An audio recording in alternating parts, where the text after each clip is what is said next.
Good evening. Welcome. I'm Irina Skrobak-Skolio, Irondequoit Councilwoman who was elected in November 2012, and I have been serving since January 2013, and I have served in the position of Irondequoit Councilperson for 1 year and 5 months. I'm honored to welcome all of you to Irondequoit's first Supervisor Adam Bellows State of the Town Address. I'm a proud, lifelong resident of Irondequoit. My family and I have developed a strong commitment and passion to Irondequoit. I'm confident with the initiatives recently enacted by our newly elected officials and resolutions passed by Supervisor Adam Bello, Councilwoman Lori Barnum, Councilman Dave Seeley, and former elected officials, Councilman John Perticone and myself, that our town will flourish and develop into one of the most progressive towns in Monroe County. With the beauty of our town, the beauty of our people, the strength of our neighborhood schools, the development of our new businesses and projects, and the redevelopment of existing businesses, Irondequoit will forge forward with the new initiatives and endeavors that will put her on the map. Our positive growth and development will be a showcase for other towns. We are proud to be and live in Irondequoit. We are proud to do business in Irondequoit. Let's embrace that pride. Let's show that pride about Irondequoit. Let's talk with pride about Irondequoit, and let us together move Irondequoit forward in a positive and very progressive direction. I'd like to begin this session by acknowledging certain community members and leaders in our community who have dedicated themselves to Irondequoit. I'd like to acknowledge members of the Irondequoit Public Library Board.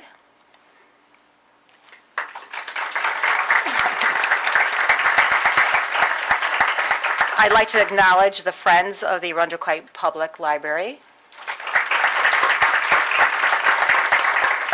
I'd like to acknowledge the Irondequoit Chamber of Commerce and members of the Commerce. I'd like to acknowledge members of the East and West Irondequoit School Districts, Superintendent Crane and Superintendent Allen. I'd also like to acknowledge members of organizations such as Kiwanis, Rotary, and the Lions Clubs. And of course, acknowledge individuals from our community cupboard and all the other organizations that make Irondequoit live.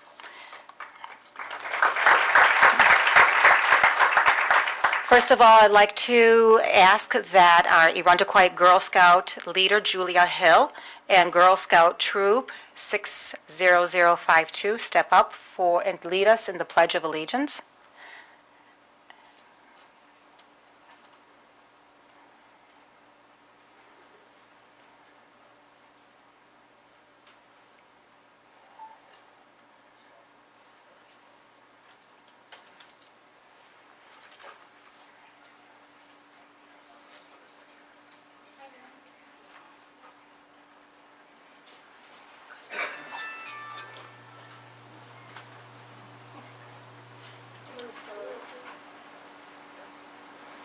I pledge allegiance to the flag of the United States of America and to the republic for which it stands, one nation, under God, indivisible, with liberty and justice for all. Thank you. Very well done.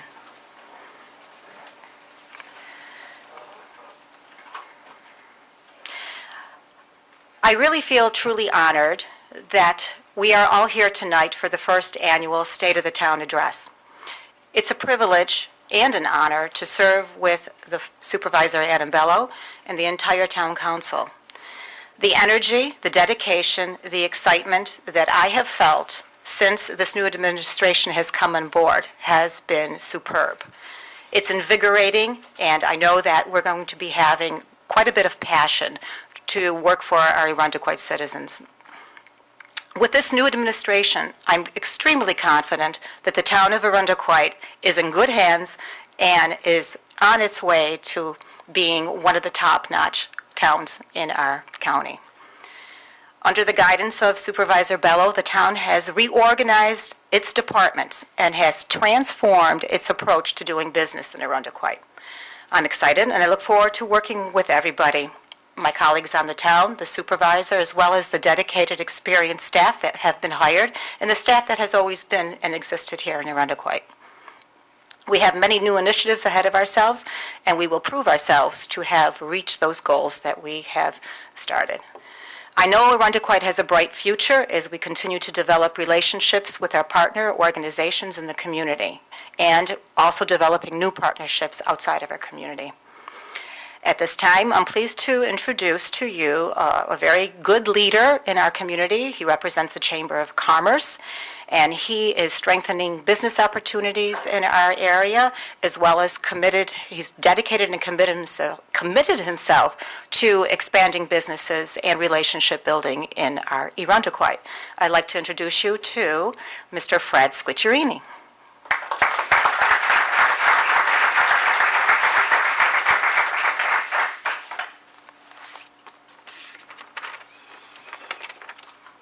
Thank you, Councilwoman Skrobak, for that introduction, and Supervisor Bellows for inviting me to speak tonight. As a businessman and the president of the Arundequoit Chamber of Commerce, I cannot tell you how important it is to have a partner in government that understands the importance of breaking down the barriers to development and of helping to encourage the type of positive growth that every community wants and, more importantly, needs. That partnership helps not only our businesses prosper, but also our town. That is why I am excited that Supervisor Bellows has made strengthening and expanding the town's partnership with the businesses a key pillar to his administration. Too often we rightfully say that government is not a friend of business community. But I am here to say that that is not the case here in Arundequoit. There will be more shovels in the ground in our town this summer than at any point in recent history. And with the strong partnership that Supervisor Bello and his administration have committed to foster, I believe that we are only witnessing the beginning of what will be a transformational time in Arundequoit's future. By taking a proactive approach to supporting existing businesses, recruiting new businesses to our town, and promoting all the positive things that are happening here in Arundequoit, instead of allowing the negative stories to dominate the conversation, we can show the region and those beyond our region the treasure that is Arundequoit.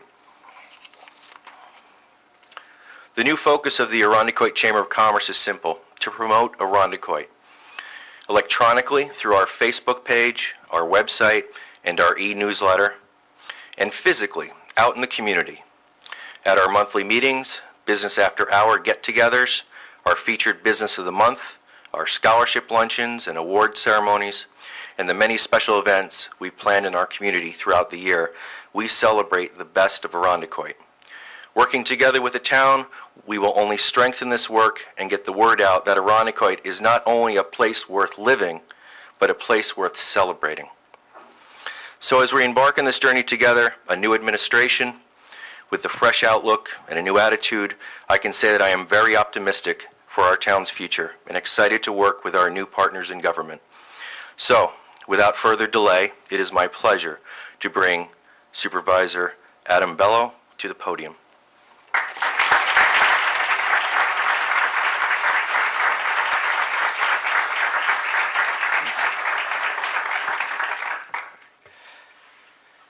Thank you, Fred, for that kind introduction and for your leadership of the Arundequoit Chamber of Commerce. Our partnership between the town and the Chamber over the next several years is going to be critical to the success of the many things we're going to talk about here tonight. And it feels like I see Fred all the time now in Arundequoit, and that's actually a good thing that we're bumping into each other, because that means we're always going to ribbon cuttings, groundbreakings. It seems every week there's something new coming into Arundequoit, and actually just tonight we're at CrossFit Boomtown cutting a ribbon just a couple hours ago. And so, Fred, thank you very much and for everything you're doing for our town. I also want to thank Councilwoman Skrobak. I've known Irina for a number of years, but over the past 5 months we've worked closely together to make real progress in Arundequoit, and her leadership has truly been indispensable. And so thank you, Irina, and thank you for the kind words you said today as well. I also want to acknowledge some of my partners in government who are here tonight as well.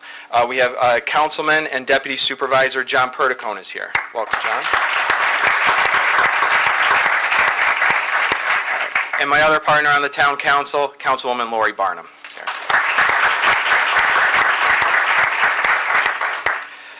We also have Jeff Rogers here. He is the Community Liaison from Congresswoman Slaughter's office. Jeff is here. And I do want to say, and I feel confident speaking on behalf of the town of Irondequoit, that the Congresswoman's, all of our thoughts and prayers are with the Congresswoman and her family at this time. So Jeff, I do thank you for taking the time to be here today. Vinny Esposito, representing Governor Andrew Cuomo, is here today. Thank you, Vinny.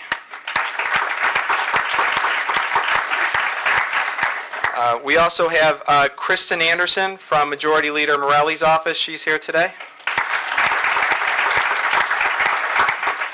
Jamie Romeo from Senator Ted O'Brien's office is here as well.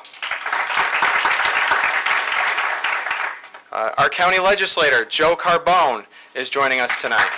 Joe? And we also have a few former elected officials with us as well. The former state senator, Mary Ellen Jones, and former Brighton Town Supervisor, Sandra Frankel, are here. Thank you for joining us. And finally, welcome to all of you. And thank you all for taking the time to be here tonight, and to all of those watching at home. I want to thank you as well. And so to begin, this is an exciting moment for me as I deliver my first State of the Town address.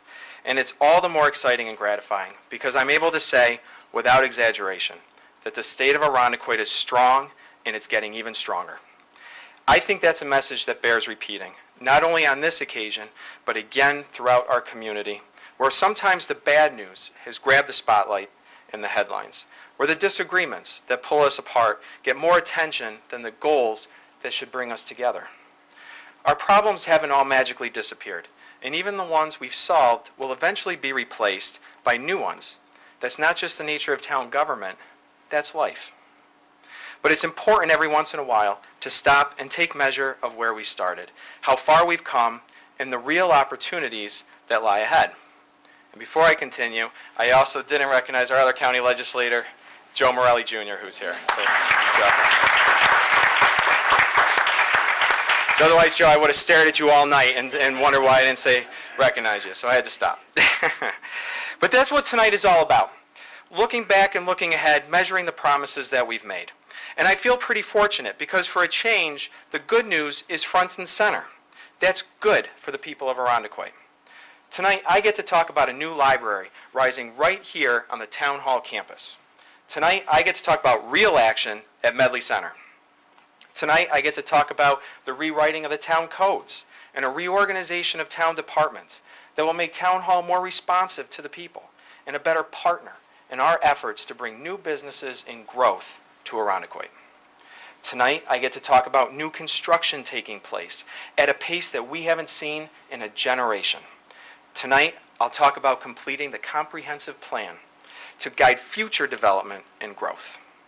Tonight, I get to talk about new sports fields for our children and families. And finally, tonight, I'll be talking about our plan to invigorate Irondequoit as a place where we can do it all, work, live, and play in a safe, prosperous, and growing community. A place where everyone, at every stage of life, from preschool to senior citizen, share in what we have to offer. If there's a common goal that ought to bring us together, it's this one.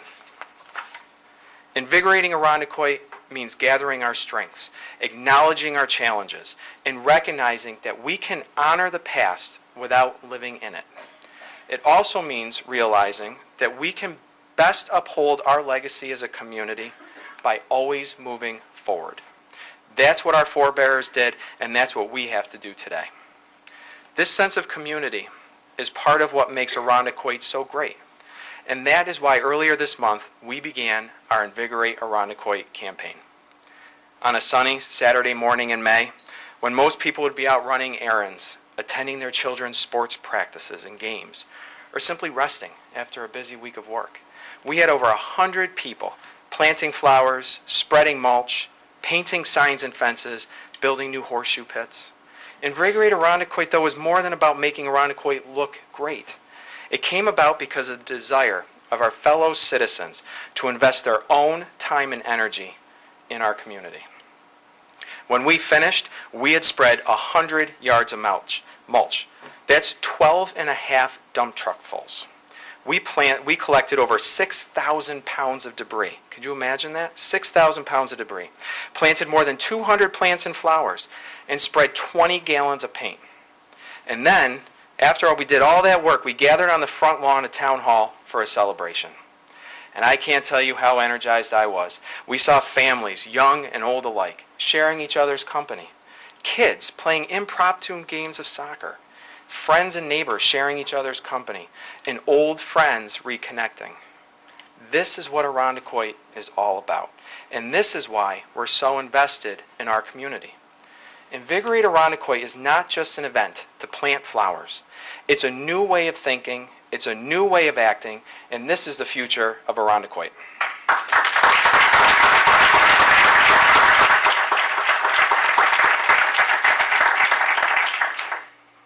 But you don't just govern for today.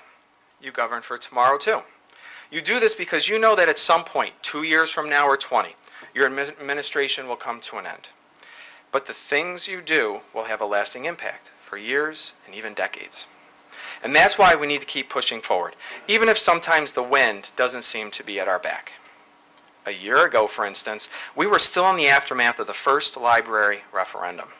The public clearly embraced the idea of replacing 2 aging facilities with a new central library to serve this generation and many to come.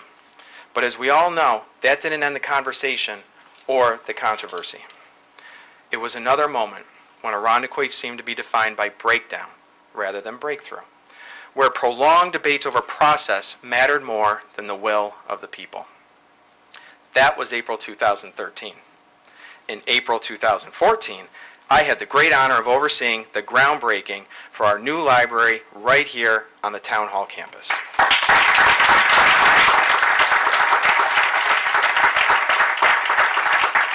And in 15 short months, the doors will open and a new chapter in the long and distinguished history of Irondequoit Library System will begin. This will not only be a place of learning and discovery, but also a wonderful symbol of unity for our town, east, west, north, and south. I can say tonight that the library project is on time and it's on budget. And we've taken the necessary steps to make sure construction does not interfere with the day-to-day operations of Town Hall between now and next year. And yes, that does mean we've taken care of making sure there's a beer garden this year at the 4th of July. Because I don't think I'd be welcome around here very often if I didn't take care of that. So we did do that. But when opening day comes, we will have earned the right to be proud. Not only because we have a great new library, which, in the words of Stephanie Squicciarini, will result in some serious library envy across Monroe County, but also because we had the resolve and resilience to overcome obstacles and get the job done. We're bringing that same resolve and resilience to bear on another long-standing obstacle, Medley Center. We all know the story. Over its 24-year life, Medley Center, formerly the Irondequoit Mall, has traveled a very unfortunate arc, from premier shopping center to abandoned eyesore and a punchline. And it's been an unwelcome symbol and landmark at the very heart of Irondequoit. For years, we've struggled in good faith to get the mall moving again.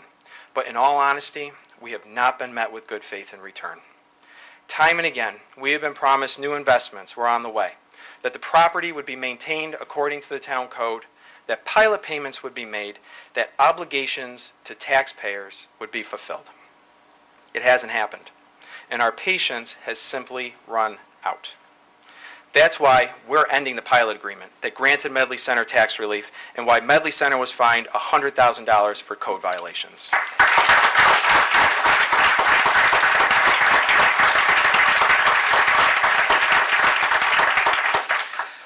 And that's why, once the mall returns to the tax rolls, I expect that property taxes will be paid, or we will fight hard and use every tool at our disposal to bring in new ownership, giving Irondequoit a return on its investment once and for all.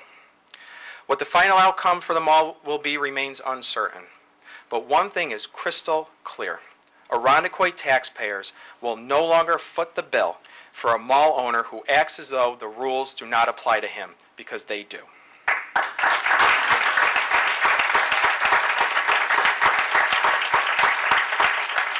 But the real problem with Medley Center is not just wasted tax dollars and missed opportunities. It's also the damage that it's done to our image as a town.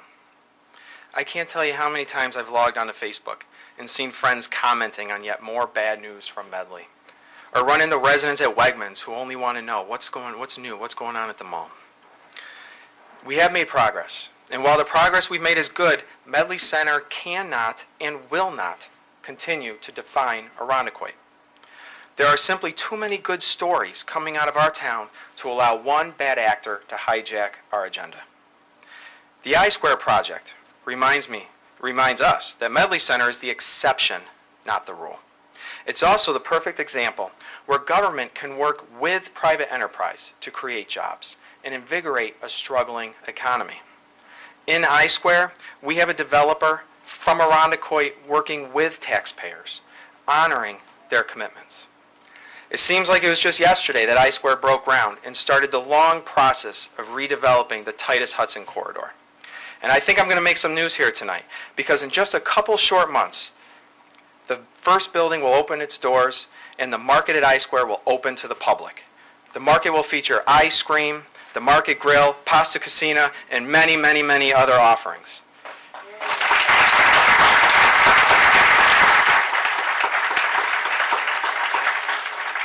The stage building will open this summer with its amphitheater-style staging and seating for hundreds of spectators and various performers. And they did all of this using the latest in green building technology.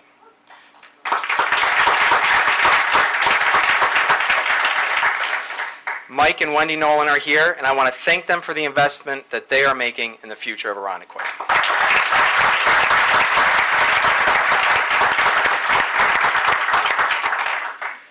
And if we've learned anything from the Medley Center experience, it's that town government is not powerless when it comes to demanding accountability, and that it can and should have a constructive and proactive role in the effort to maintain our quality of life and build the local and even regional economy.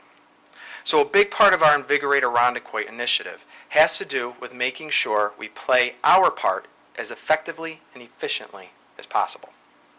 To that end, we recently completed the restructuring of our Community and Development Services Department, responsible for code enforcement, planning and zoning, and business recruitment and development. This department, in many ways, holds the keys to our success. We've hired a new director, Nick Weatherby, a new town engineer, LaBelle Associates, a new deputy town attorney in Nixon Peabody, and a new planning and zoning administrator, Carrie Ivers. And at this point, I want to recognize Carrie, our new planning and zoning administrator, who's working with Director Weatherby and the hardworking professional staff in the Development Services Department, who are doing so much to overhaul these critical services.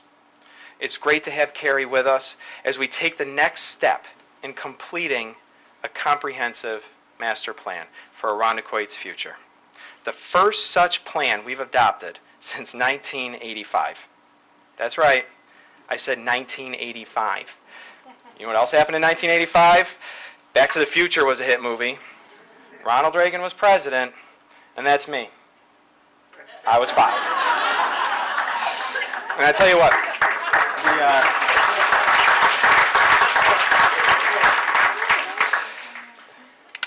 that superhero metal lunchbox is pretty classic, right? But I'll tell you, that was the last time we had a comprehensive plan in the town of Irondequoit.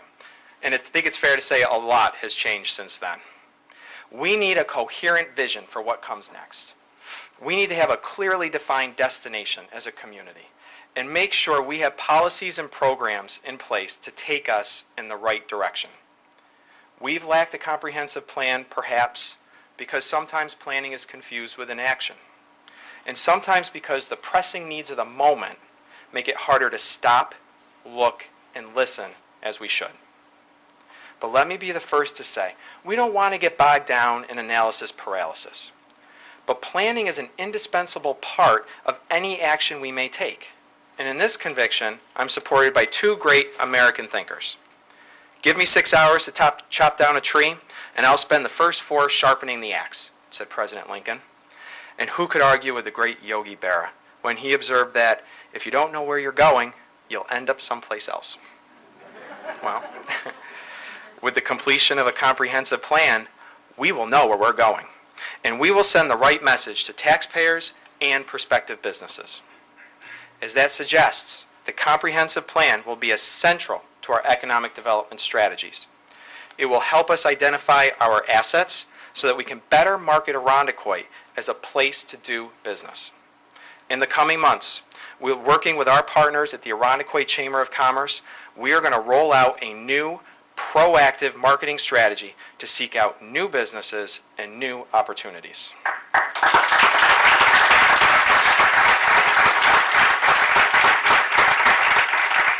The old strategy of waiting and hoping for new development is simply not going to work. We're going to have a comprehensive approach to marketing our town. New economic development is fundamental to invigorating Irondequoit because a vibrant and growing tax base makes it possible to do all the other things that we hope to accomplish. And we're already on our way. When you consider that construction that's either begun or been completed, whether it's I-Square, Aldi's, the new renovated Depot Plaza, the Newport Road development, the new Chipotle and Starbucks site on East Ridge Road, or the area's first Sonic drive-thru that will open later this summer. The reorganization of the Development Services Department is already starting to have an impact as these projects move through their final stages of development. It's been a long time since we've seen this many shovels in the ground and this many grand openings all at once, and we plan to keep that momentum going. As I said earlier, I want Irondequoit to be a place where there's something for everyone, a town that lives up to its motto, a town for a lifetime. I want the people who work here to be able to and want to raise their families and remain here into their retirement years. To help make this a reality, we will establish a commission to review and modernize our town codes, especially with an eye toward making Irondequoit one of the most senior-friendly communities in New York State.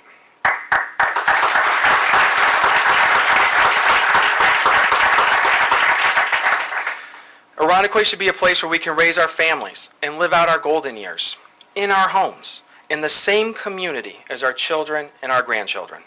And our town code and comprehensive plan must reflect that goal. This year, we will finish renovations at the Senior Center so we can finally put our focus on new, innovative programming. Those who utilize our Senior Center and have spent their lives giving to our community deserve nothing less from us. As we improve our senior services, we must also provide new and better recreational opportunities to our young people. It's no secret that the town of Irondequoit has very little land to develop. But that development does not always have to mean new buildings. Earlier, when I talked about making this an ideal place to work, live, and play, I meant it. Youth sports promote healthy lifestyles and shape values we need as adults. And they're an important source of community spirit, too. That's why, in the coming weeks, we will be partnering with community leaders to announce brand new sports fields in the town of Irondequoit.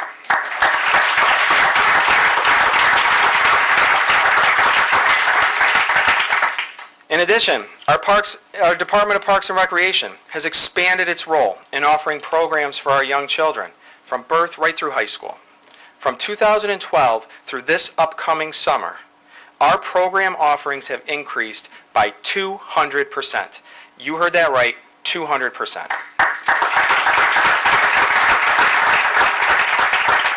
And this was made possible under the leadership of our Parks and Recreation Director, Peter O'Brien, our Recreation Supervisor, Katrina Hall, and the entire Parks and Recreation team. Let's give them a round of applause.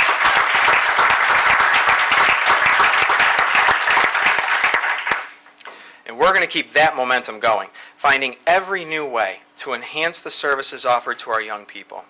It is my commitment to make sure that our youth, the future generations of Irondequoit, have the same opportunities here that they would have in any other town in Monroe County. And that goes for prospective homeowners as well. And we intend to preserve and improve the quality of our housing stock by by making code compliance integral to the upkeep and improvement of the beautiful neighborhoods we're so proud of. I've said this from the beginning of my time in office. The rules apply to everyone, or they apply to no one. Enforcing the town code is more than about public safety and neighborhood aesthetic issues. It's a question of fairness and sound fiscal practice. For many of us, our homes are the biggest financial investment we will ever make. We can't allow our property values and our tax base to be undermined by the negligence and irresponsibility of a few others, or by a failure of vigilance and enforcement on our part. After all, we already pay enough in property taxes. And I would also hate to think that anyone would forgo making improvements to their homes because of property assessments and tax implications. The town of Irondequoit has a little-known program, a capital improvement exemption, that gradually phases in increased assessed value, which can also mean higher taxes due to home improvements. Under this exemption, the increase in assessed value is phased in over a 5-year period, not all at once. This only applies now to your town tax bill, but it's the town's way of making sure that your willingness to invest in your home and in Irondequoit isn't met with a penalty. Later this year, I'm going to ask the town board to expand that program to include commercial properties, encouraging local businesses to invest in their properties as well. Irondequoit will not only be the best community in Monroe County to live and raise a family, but it will be the best community to open and expand your business.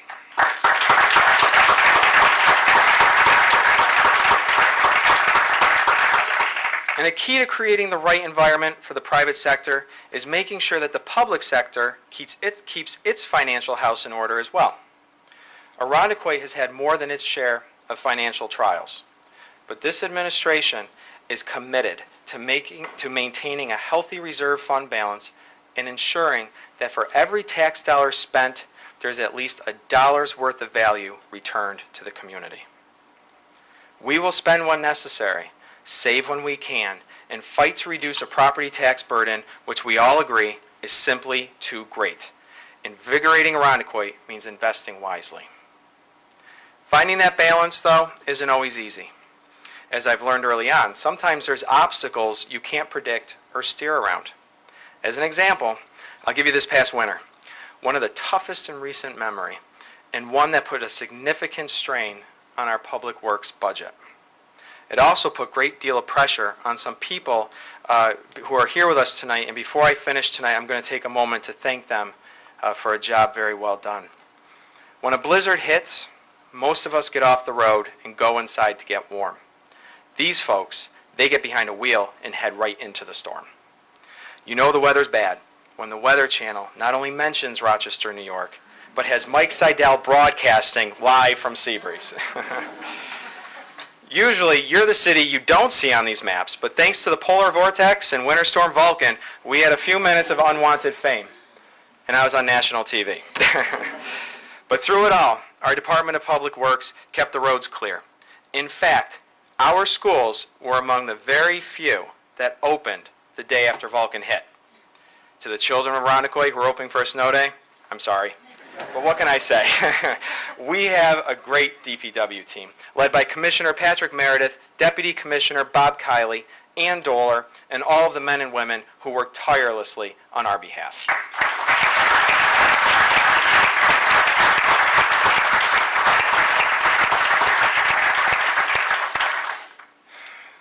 The Irondequoit Police Department also plays an integral role in creating the foundation of security and safety upon which we're able to grow. There are a lot of reasons why we support our own local police force, and one recent incident really comes to mind. Last December, 5 days before Christmas, a mother was found brutally murdered in her apartment. Despite the fact, and thank God this is a rare event in Irondequoit, the men and women in our police force acted quickly and methodically, following every lead, tracking down the suspect, and ultimately making an arrest. But what makes this case even more special is what happened next. Led by Officer Kelly Kreiser, our police department staff, both uniformed and civilian, collected toys and presents to make sure that those kids, the other victims of this senseless crime, could still reclaim what was little left of their holiday. Yes, our officers, they are second to none when it comes to keeping us safe. But it's not because it's simply their job to do so, but because they genuinely care about the people they serve and protect. Officer Kreiser and Chief Tantillo are here tonight, and I want to give them a round of applause.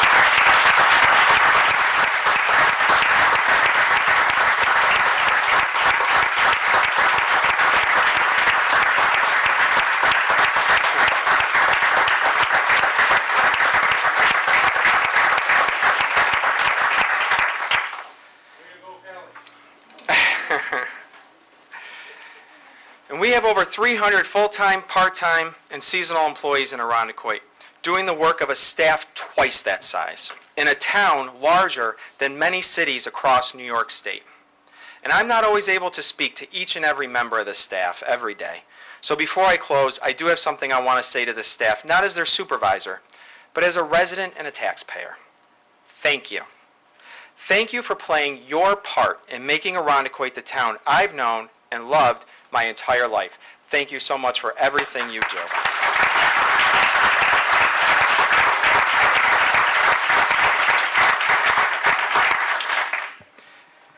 Our staff in all departments, in all of our departments, work extraordinarily hard. I couldn't be more proud to be their leader, and I know I can't say it enough on a day-to-day basis, but they make me proud each and every day, and I appreciate them.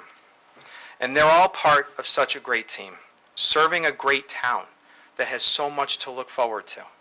A new library, a new approach to solving the problems at Medley Center, new jobs, a new approach to doing business at Town Hall, new sports fields, a great police department, and wonderful, wonderful, safe neighborhoods, and a new plan for the future of Irondequoit. As I said at the beginning, the state of Irondequoit is strong, but it's getting even stronger. As someone who has the rare honor of both living in and leading the town where he grew up, I can say that I've never been more optimistic about where Irondequoit is headed.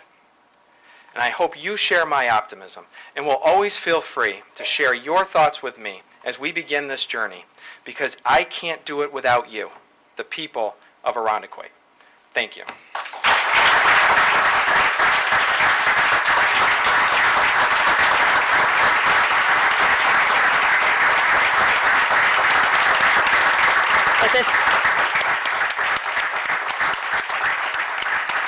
At this time, I would like to thank the community. I'd like to thank our supervisor, Adam Bello, for having this wonderful State of the Town address. I think it is a superb moment in our history. I'm excited. I'm more excited in 27 years since my firstborn was born. So I feel the passion, I feel the movement, I feel the enthusiasm. So I'd like to thank the supervisor, town board members, the wonderful staff, and most of all, to our community. Be proud, be enthusiastic, and invigorate. Thank you.